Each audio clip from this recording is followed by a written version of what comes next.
네, 소개 감사드립니다. 분당서울대병원 소화기내과 이종찬입니다.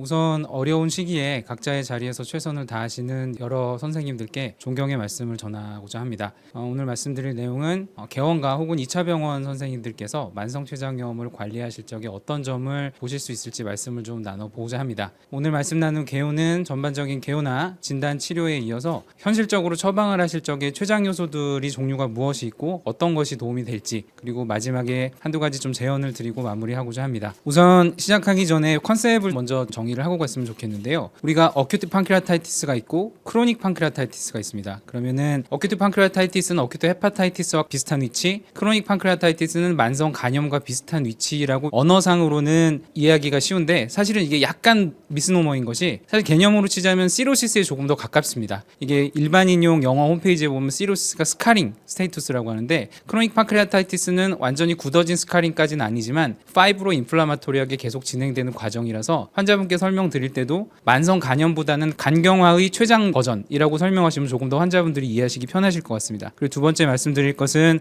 우리가 흔히 말할 적에 정상 판크레아스가 있고 어큐트 판크레아타이티스가 있고 크로닉 판크레아타이티스가 있고 판크레아틱 캔서로 이렇게 병이 진행된다. 물론 100% 선형적으로 가는 것은 아니지만 이렇게들 설명을 드리는데, 사실은 임상적으로는 리커런트 어큐트 판크레아타이티스라는 디지즈 엔터티까지는 아니지만 컨셉추얼 엔터티 정도는 하나를 가지고 계시면 전체적인 판크레아타이티스의 그림을 잡으시는데 조금 더 도움이 될 것 같습니다. 오늘 말씀드릴 부분은 만성 췌장염 크로닉 판크레아타이티스고요. 내과 전공의를 위한 진료 지침에 이제 만성 췌장염이 나와 있습니다. 비가역적 염증성 병변이고 내분비 외분비 장애를 초래하고 쭉 이렇게 치료가 있는데, 이 내용과 일단은 현재 크게 바뀌지는 않았고요. 가장 최근에 이제 제일 좋은 아티클이 란셋에서 5년 간격으로 2020년, 2025년에 크로닉 판크레아타이티스에서 가이드라인이 나왔습니다. 글이 좀 더 잘 쓰여지고 자료가 풍부한 건 이쪽이고, 그래서 오늘 말씀드릴 부분은 우리가 아는 부분, 그리고 가장 최근 업데이트된 부분들, 실질적으로 이제 진료실에서 어떤 컨셉을 가지고 환자분들께 진료를 하면 좋겠다는 제언을 일종의 팁 위주로 말씀을 드리고자 합니다. 우선 크로닉 판크레아타이티스의 정의는 잘 아시다시피 인플라마토리 디지즈가 이제 퍼머넌트하고 프로그레시브하게 진행되는데, 조직학적으로는 이 글랜드들이 스트럭처럴 펑셔널 디레인지먼트가 되는 게 이제 기본 기전이라고 생각하시면 되겠고, 가장 최근 리뷰 아티클에서는 프로그레시브 파이브로 인플라마토리 디지즈 혹은 패톨로지컬 파이브로 인플라마토리 신드롬입니다. 그래서 파이브로틱 팩터와 인플라마토리 팩터를 다 가지고 있다. 아무래도 좀 더 진행할수록 파이브로시스가 좀 더 진행하는 신드롬이기 때문에 우리가 1 더하기 1은 2 하듯이 아주 데피니트하게 정의는 어렵고 임상적으로 종합적으로 판단을 한다 라는 컨셉을 이미 가지고 계실 것이고, 역학적으로는 뭐 드뭅니다. 10만 명 중에 나라별로 다르지만 췌장암도 이제 10만 명당 10명 정도 연간 발생한다고 그러는데, 많은 나라에서 10만 명당 10명 전후로 크로닉 판크레아타이티스가 발병을 한다고 보고 있고, 유튜브에서 가끔 보면은 만성 췌장염이 췌장암의 강력한 위험 인자다라는 것까지는 맞는데, 거기서 더 나아가서 만성 췌장염 환자들은 20-30%가 췌장암이 되고 60-70%는 아니다라고 표현하는 게 있는데, 그거는 조금 많이 나간 설명 같습니다. 10년 동안의 판크레아틱 캔서 리스크는 1.8%, 20년 동안 4% 정도라고 하니까 크로닉 판크레아타이티스 환자분들에게 췌장암의 위험이 있다 라고 워닝을 하는 것은 좋겠으나 너무 과도하게 하실 필요는 없을 것 같습니다. 그리고 이제 리스크 팩터에서 이 표 복잡하게 나와 있지만 결국 중요한 것은 술이죠. 통상적으로 크로닉 판크레아타이티스의 원인이 70% 정도는 술 때문이다 라고 말씀 주시면 크게 틀리지 않고, 알코올 컨섬션이 얼마나 필요하느냐에 대해서는 인종별, 민족별, 그리고 환자 개인 소인병, 술의 종류에 따라 너무 다르기 때문에 그냥 술을 많이 마시지 않는 것이 좋다라고 설명드리면 충분하실 것 같고, 나머지 30% 원인은 상당수가 점라인 뮤테이션이 있는 경우인데, 요새 많이 대두되는 것은 IgG4 related disease, 오토이뮤 판크레아타이티스가 좀 디지즈 엔티티가 있다 정도로 잡고 가시면 될 것 같습니다. 그리고 예전에 소위 족보에서는 타이가 5라는 게 있었는데, 그냥 다 기억하실 필요는 없고 술이 70% 이상이다 정도 생각하시면 됩니다. 그래서 이제 디지즈 프로그레션에 따라서 스테이지를 나누곤 하는데, 크로닉 판크레아타이티스도 아주 러프하게 보면은 데피니티브한 크로닉 판크레아타이티스가 있고 얼리 크로닉 판크레아타이티스 개념을 제시를 하고 있습니다. 근데 이 또한 디지즈 엔티티로서 아주 독립된 것은 아니고, 진료실에서 환자분들께 설명드릴 적에 당신은 확실한 크로닉 판크레아타이티스이다, 만일 파이브로시스가 진행됐다라는 설명과, 환자분께서는 얼리 크로닉 판크레아타이티스라서 아직은 리버서블하기 때문에 생활 관리를 굉장히 잘 하셔야 된다라는 워닝을 하시기에 이 개념을 머릿속에 공유를 하시면 좋을 것 같습니다. 모폴로지컬 체인지는 뭐 많이들 아시는 부분이고요. 환자분들께 설명드릴 때는 저는 어떻게 설명드리냐면 췌장은 길쭉한 소세지 모양이고 그 가운데 췌관이라는 빨대가 박혀 있는데 췌장이 아무래도 만성적인 염증이 지속되고 섬유화가 지속되면 이 겉에 살 부분, 판크레아틱 파렌카임은 아트로픽하게 쪼그라들고 이 안쪽에 빨대 부분이 늘어난다. 덕탈 딜라테이션이 생긴다라고 설명을 합니다. 그 외에 이제 부수적으로 파렌키말 칼시피케이션이 있고 판크레아틱 덕트 내에 스톤이 있는 경우, 판크레아톨리스가 있는 경우가 있고 아무래도 판크레아틱 파렌카임이 딱딱해지다 보니까 커먼 바일 덕트 같은 경우에 디스탈 CBD 같은 경우는 인트라 판크레아틱 포션인데 여기가 이렇게 눌리는 경우가 있습니다. 그런 경우에는 스텐트를 인서션을 해주면 증상이 유의하게 좋아지는 경우가 있어서 이런 느낌으로 몰폴로지컬 체인지를 같이 공유를 하시면 좋겠고요. 그렇다면 이제 판크레아타이티스가 있으면 말뉴트리션이라든가 엑소크라인 인서피션시를 생각을 하는데 한 가지 잘 알아두실 것은 판크레아스 같은 경우는 20%만 볼륨 혹은 기능이 남아 있어도 이런 엑소크라인, 엔도크라인 인서피션시가 잘 오지 않습니다. 그래서 아주 많이 진행되기 전에는 별 증상이 없다. 그러니 당신이 크로닉 판크레아타이티스가 어느 정도 진행이 되었더라도 지금부터라도 열심히 잘 하면 된다라는 메시지를 드리기 유리하고요. 다만 양단의 검인 것이 그만큼 증상이 늦게 나타나기 때문에 어느 정도 고위험이 있으신 분, 특히 술을 많이 드시는 분은 좀 미리부터 좀 워크업을 하시는 게 좋고 크로닉 판크레아타이티스 클래시피케이션에서 예전에 많이 나눴는데 지금은 아주 러프하게 그냥 얼리와 데피니티브 그리고 술때문 그리고 기타 정도로만 나누셔도 큰 무리는 없을 것 같고요. 이제 진단과 각종 검사에 대해서 말씀드리면 2020년 가이드라인을 포함해서 많은 문헌에서는 이제 영상이라든가 임상적으로 이 신드롬을 정의함에 있어서 definitive가 있고 probable 있고 early of suggestive라는 표현들이 있는데 뭐 이것들을 당연히 다 굳이 숙지하실 필요는 없고 거듭 강조드리건데 definitive와 early 정도만 그냥 나누셔도 될 것 같습니다. 그래서 이미징 메소드 중에 어큐러시를 보시면 비스무리합니다. 뭐 CT든 MRI든 아주 패소그노모닉 파인딩이 명확한 경우가 아니라면 대략 이 모양이면 맞다 싶은 스페시피시티는 90%가 넘는데 센시티비티는 특히 얼리일수록 높지 않고 복부 초음파는 깊이에 있는 췌장을 보기 한계가 있다라고 말을 하죠. 그래서 이런 압도미널 소노에서도 명확한 파인딩이 보일 정도면 스페시픽하다고 말하지만 놓치는 경우가 많기 때문에 크로닉 판크레아타이티스가 임상적으로 의심되는 분들은 복부 소노뿐 아니라 CT 정도는 권해드리면 큰 문제가 없을 것 같습니다. 그래서 데피니 크로닉 판크레아타이티스 환자에서는 이렇게 덕탈 딜라테이션이 있다거나 판크레아틱 덕트 안에 돌이 있다거나 혹은 이런 판크레아틱 파렌카임이 허니컴 패턴으로 보이거나 이런 하이퍼 에코익 스트레인즈들이 보인 경우가 많습니다. 그리고 덕트 주위에도 이렇게 하이퍼 에코익한 체인지가 있는 경우가 있고 이분은 굉장히 심한 경우이긴 한데 아까 말씀드린 판크레아틱 덕트가 유의하게 늘어나 있고 주위에 판크레아틱 파렌카임이 아주 아트로픽한 경우입니다. 이 정도 보일 정도면은 임상적으로도 굉장히 증상이 많은 경우가 많아서 데피닛 크로닉 판크레아타이티스는 진단 자체가 어렵진 않습니다. 여기서도 MRCP상에서 동일한 환자가 이렇게 판크레아틱 덕트 딜라테이션이 명확히 보이는 것을 볼 수가 있습니다. 근데 이제 증상이 없는 환자에서 서제스티브한 경우에 아까 말씀드린 것처럼 CP 같은 경우는 임상적인 신드롬이기 때문에 이거 하나만 있다 없다로는 특히 얼리 환자에서는 명확히 진단하기가 쉽지 않습니다. 그래서 진단이 어려우신 경우에는 물론 대학병원 오신다고 뭐 특별히 수가 있는 건 아니지만 리스크 쉐어링 면에서 한 번쯤 대학병원 리퍼를 보내보셔서 판단을 한번 해보시는 건 좋을 것 같고요. 지금도 좀 쓰고 있는 로즈먼트 다이그노스 크라이테리아가 이제 EUS에서 보인 경우도 있는데 이렇게 복잡하게 나와 있다는 것 자체가 사실은 정리는 아직도 어렵다는 것을 말을 하고요. EUS 파인딩에서도 췌관 안에 돌이 보이거나 이렇게 판크레아틱 파렌카임이 에코제니시티가 콜스하고 하이퍼레믹 스트렌즈들을 보이는 경우에 크로닉 판크레아타이티스일 확률이 높다고 말을 합니다. 그리고 이제 크로닉 판크레아타이티스가 있는 원인 중에 되게 드물지만 아주 드물게 판크레아스 디비즘이라는 게 있습니다. 이제 판크레아스는 발생 과정에서 벤트랄 버드와 도살 버드가 이 미드것을 이렇게 둘러싸면서 돌면서 이제 긴 것과 짧은 것이 만나서 이제 판크레아스의 이 특유의 낫 모양이 나오는데 이게 미처 만나지 못하는 경우를 판크레아틱 디비즘이라고 그러고 이런 경우에 어큐트 판크레아타이티스와 크로닉 판크레아타이티스의 위험이 좀 더 높다고는 돼 있습니다. 다만 임상 현장에서 이미 이게 있는 분들은 크로닉 판크레아타이티스가 오기 전에 다른 일로 이미 아시기 때문에 크로닉 판크레아타이티스 환자에 이런 게 있다 정도만 이제 그냥 상식선에서 알고 지나가시면 될 것 같고요. 이제 치료에 대해서 말씀드리면 치료의 알고리즘은 이것도 이제 외국 기준으로 본 거긴 하지만 어쨌든 크로닉 판크레아타이티스가 의심되는 경우 술을 많이 드시던 분에서 배가 많이 아프다 여쭤봤더니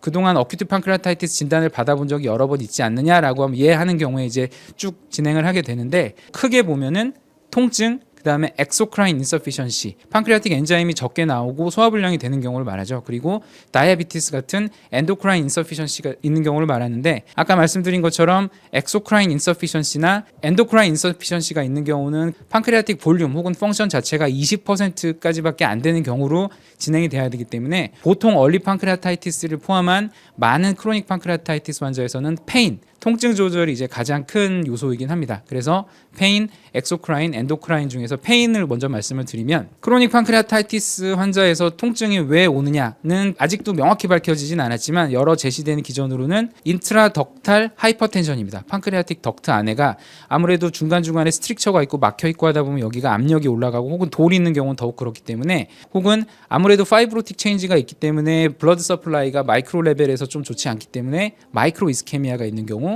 혹은 신경계통에도 문제가 있을 수 있기 때문에 뉴럴 리모델링이 되고 뉴로 인플라메이션이 되는 경우, 그 다음에 센시티제이션 혹은 페인 메모리가 이제 있는 경우에 조금만 있는 통증도 본인은 굉장히 과하게 느끼는 거죠. 그리고 아까 말씀드린 것처럼 빌리아리 스테노시스가 있는 경우, 이런 경우는 물리적으로 해소를 해줄 수가 있고, 그리고 은근히 팁이라면 팁인 것이 펩틱 얼서 디디즈나 GERD가 많이 동반되는 경우가 있어서 크로닉 판크레아타이티스 환자들에서 다른 페인킬러 혹은 엔세이즈 같은 걸 투약하는 경우보다 PPI를 투여한 경우에 도움이 되는 경우가 은근히 있습니다. 그래서 크로닉 판크레아타이티스 환자의 경우에 PPI라는 옵션도 하나 있다는 것 하나 생각해 보시면 좋겠고, 하다 안 되면 이제 저희가 항우울제를 소량으로 좀 처방을 하는 경우가 있습니다. 그래서 크게 말씀드리면 엔세이즈를 기반으로 하되 PPI를 처방을 하고 필요하면은 마약성 진통제도 처방을 하긴 합니다. 그리고 가끔 이제 항우울제를 처방하는 큰 그림으로 가면 좋을 것 같고요. 예전에 있던 자료들에서 이런 것들도 있는데, 복부 통증의 기전이 여러 가지가 소개된다는 건 아까 말씀드린 것처럼 단 하나로 설명되지는 않는다는 거고, 그래서 통증 릴리프는 일단은 원인이 뭔지 명확히 알고 다른 원인을 있는지 배제는 해야겠죠. 알고 봤더니 판크레아틱 캔서인 경우도 없지는 않아서 초반에 이런 의심되는 환자분이 있고 통증이 조절이 안 되면 초반에는 3차 병원에 보내주신 것도 하나의 전략일 수 있습니다. 그러다가 저희 쪽에서 어느 정도 진단이 되고 다른 원인이 배제가 되고 통증 조절제에 대해서도 어느 정도 궤도가 잡혔기 때문에 이제부터는 레귤러 팔로우만 하면 됩니다. 이렇게 되면은 1차 병원, 2차 병원, 지역사회 병원으로 저희가 다시 회송을 해드리고 있고요. 그래서 가끔 이제 크로닉 판크레아타이티스에서 ERCP를 하면 요 막힌 부분, 좁아진 부분에 대해서 해소를 해드리면 도움이 되는 경우가 있고, 판크레아틱 덕트 스톤, 판크레아토 리스에 대해서도 ERCP를 통해서 제거를 해드리면 도움이 되는 경우가 있습니다. 그런데 가끔 가다가 스톤이 너무 커져가지고 제거가 안 되는 경우가 있는데요. 그런 경우에 비뇨의학과랑 상의해서 ESWL, 쇼크 웨이브 리소트립시를 한다거나 아니면은 트랜스 가스트릭 루트로 펑처를 해가지고 요렇게 해서 뭐 감압을 하는 경우도 있고, 뭐 별의별 묘기 같은 시술을 다 하고 하다 안 되면 수술까지도 가는데요. 은근히 많은 환자들에서 하다 안 될 경우에 통증 조절을 하면서 지내다 보면 점차 몸이 적응을 해서인지 이 돌이 있는 상태에서 적응을 하는 경우가 있습니다. 그래서 요새는 진통 조절하면서 그렇게 침습적이지 않게 시도를 하는 경우도 있고요. 서지칼 트리트먼트는 마치 긴 이 핫도그의 옆구리를 갈라서 있듯이 판크레아스 옆구리와 이 제주놈을 연결하는 수술법이 소개가 되고 있습니다. 그래서 수술이 커서 웬만하면 요새는 수술까지는 가지 않는 쪽으로 진행을 하고 있고요. 그래서 셀리악 플럭서스 블럭을 하는 경우도 있는데, 크로닉 판크레아타이티스도 예전만큼 요렇게까지 가는 경우는 흔치는 않습니다. 그래서 저희도 이걸 많이 하고 있지는 않고, 그래서 여러 가지 가이드라인에서 다양하게 소개가 되어 있습니다만 큰 메인스트림은 페인, 엑소크라인, 엔도크라인 펑션을 조절하는 것이다라고 아시면 되겠고, 엔도크라인 펑션은 내분비대사내과 선생님들도 계시니까 제가 뭐 길게 말씀드릴 건 아니고 세 가지 정도만 기억하시면 되겠습니다. 우선 타입 3 CDM이라고 하는데, 이것은 판크레아틱 펑션의 20% 이하로 남아 있을 때나 시작이 된다. 꽤 늦게 온다라는 거 하나 하고요. 다만 한번 그렇게 오면 인슐린은 조금 빨리 개입하는 경우가 많습니다. 왜냐하면 판크레아틱 파렌카인, 그 베타셀 자체가 적기 때문에, 이를테면 설포니루리아 같이 베타셀을 쥐어짜는 약은 이미 쥐어짤 세포가 적기 때문에 인슐린이 좀 빨리 개입하는 경우가 있고요. 다만 인슐린만 적은 것이 아니라 글루카곤도 적기 때문에 자칫 인슐린 치료를 하다가 하이포글라이세미아가 많이 빠진 경우가 있습니다. 그래서 이런 분들은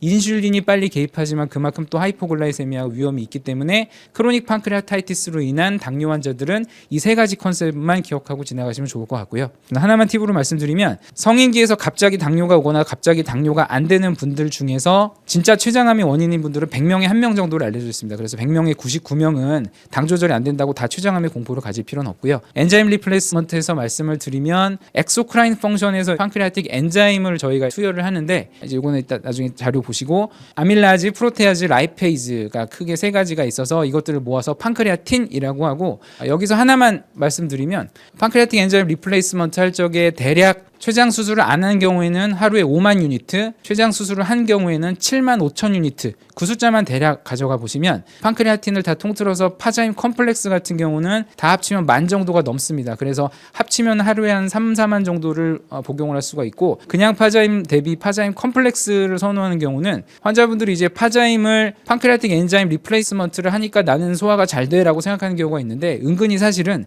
시메티콘 덕인 경우가 많습니다. 가스 해소제가 많이 하거든요. 그래서 파자임을 소화제로 드실 경우에 은근히 이게 소스다라는 걸 좀 하나 공유를 하겠고, 다만 복합 파자임이 아니라 그냥 파자임에는 시메티콘이 없고요. 노자임 같은 경우도 시메티콘은 따로 없습니다. 다만 수술한 환자에서 선호하는 것이, 이거는 판크레아틴이 4만 유닛이거든요. 그래서 하루 3번 드시면 12,000, 2번 드시면 8,000이라서 췌장암 수술 환자에서 판크레아틱 엔자임을 충분히 드린다라는 개념으로 들 땐 노자임을 선호하고, 베스자임이라는 약도 있고 판크론 다양한 약들이 있는데 사실은 아주 큰 차이는 없습니다. 그래서 개원가에서 보시고 적절하게 골라서 하시면 되고, 호이판, 호이콜이 가백세이트로 알고 있는데, 요 약제들은 기본적으로 트립시노겐이라든가 그 프로테이즈 이니비터입니다. 그래서 활성화되지 않은 프로테이즈가 활성화되는 경로를 막아서 췌장염의 오토 다이제스천, 내가 나를 공격한다라는 것을 막아주는 컨셉이기 때문에 사실은 개념상으로는 크로닉 판크레아타이티스보다는 어큐트 판크레아타이티스 혹은 어큐트 온 크로닉 판크레아타이티스 조금 도움이 됩니다. 물론 이제 크로닉 판크레아타이티스에서도 도움이 안 된다고 말할 수는 없겠으나, 적어도 가끔 환자분들이 오실 적에 크로닉 판크레아타이티스 환자분인데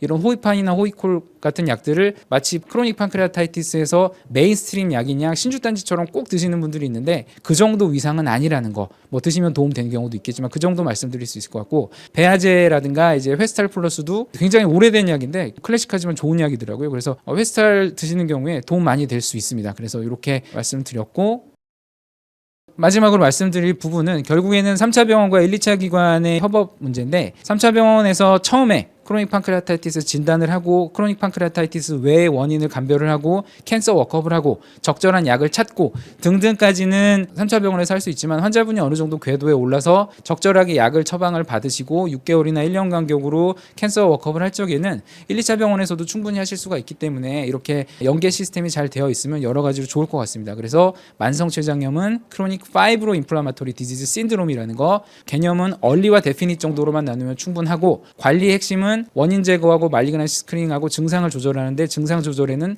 통증이 중요하다. 중요한 거는 지금까지 실컷 다 얘기했지만 술을 안 끊으시는 분들이 사실 많습니다. 그래서 꾸준한 생활 관리를 하는 것이 중요하고, 이렇게 해서 의료 전달 기관 간의 협업 체계를 잘 되면 환자분께 좋은 도움이 되리라 생각을 합니다. 이상 마치겠습니다.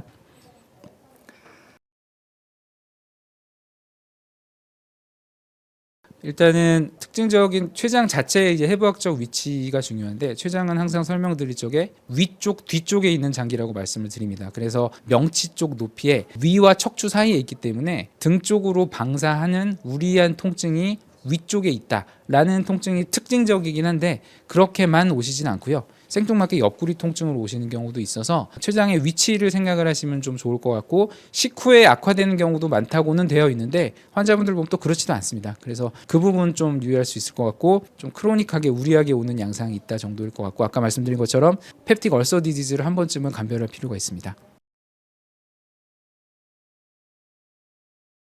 우선 대표적으로 헤모글로빈 A1C가 뭐 6점대에다가 갑자기 8점대로 뜬다든가, 체중이 갑작스럽게 빠진다든가, 혹은 의학적으로 봤을 적에 말리그넌시가 강력하게 의심되는 상황은 아니더라도 환자분들께서 먼저 나의 상황에 대해서 3차 병원에 꼭 가보고 싶어 라고 하시는 분들은 부담 없이 의뢰를 주셔도 되는데, 다만 의뢰를 주실 적에 가셔서 초기 워크업까지는 하고 다시 돌아올 수 있다는 여지를 주시면 저희도 서로 회송하는 데 좀 도움이 될 것 같습니다.